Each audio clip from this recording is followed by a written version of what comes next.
നികുതി പുനർനിർണയം നിർത്തിവെക്കണമെന്ന് ആവശ്യപ്പെട്ട് ഡൽഹി ഹൈക്കോടതിയിൽ കോൺഗ്രസ് നൽകിയ ഹർജി ഡിവിഷൻ ബെഞ്ച് തള്ളി.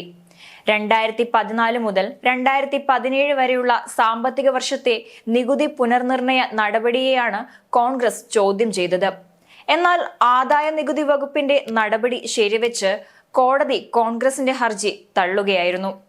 520 കോടിയിലധികം രൂപയുടെ നികുതി കോൺഗ്രസ് അടയ്ക്കാനുണ്ടെന്ന് ആദായ നികുതി വകുപ്പ് കോടതിയെ അറിയിച്ചിരുന്നു. ഹർജി തള്ളിയതോടെ കോൺഗ്രസിന്റെ അക്കൗണ്ടുകൾ പ്രവർത്തനക്ഷമമാക്കാൻ സാധിക്കുന്നതല്ല. അതേസമയം മുൻകാലങ്ങളിൽ ഉണ്ടാകാത്ത കടുത്ത സാമ്പത്തിക പ്രതിസന്ധിയാണ് ഇപ്പോൾ കോൺഗ്രസ് നേതൃത്വം നേരിടുന്നത്. 4 ബാങ്കുകളിലെ 11 അക്കൗണ്ടുകൾ മരവിപ്പിച്ചതോടെ തെരഞ്ഞെടുപ്പ് പ്രചാരണത്തിന് പണമില്ലാത്ത സ്ഥിതിയിലാണ് പാർട്ടി നേതൃത്വം. ചിലവുകൾക്കായി സംസ്ഥാന ഘടകങ്ങൾക്ക് ഇതുവരെ AICC പണം നൽകിയിട്ടില്ല. ക്രൗഡ് ഫണ്ടിങ്ങിലൂടെയോ സംഭാവനകൾ സ്വീകരിച്ചോ പണം കണ്ടെത്താനാണ് PCCകളോട് നിർദ്ദേശിച്ചിരിക്കുന്നത്.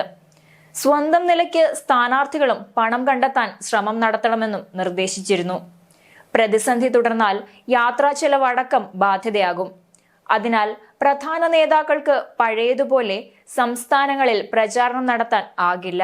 നിലവിലെ പ്രതിസന്ധി മറികടക്കാൻ മറ്റു മാർഗങ്ങളൊന്നും മുന്നിലില്ലെന്ന് നേതാക്കൾ പറഞ്ഞിരുന്നു.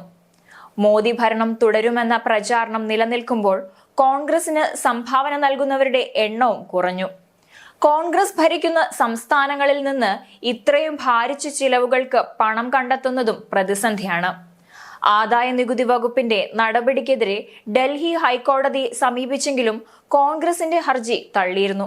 ആദായ നികുതി റിട്ടേൺ നൽകുന്നതിൽ വീഴ്ച വരുത്തി അനുവദനീയമായതിലും കൂടുതൽ തുക സംഭാവനയായി കൈപ്പറ്റി തുടങ്ങിയ കുറ്റങ്ങൾ ചുമത്തിയാണ് കോൺഗ്രസിന്റെ അക്കൗണ്ടുകൾ ആദായ നികുതി വകുപ്പ് മരവിപ്പിച്ചത്.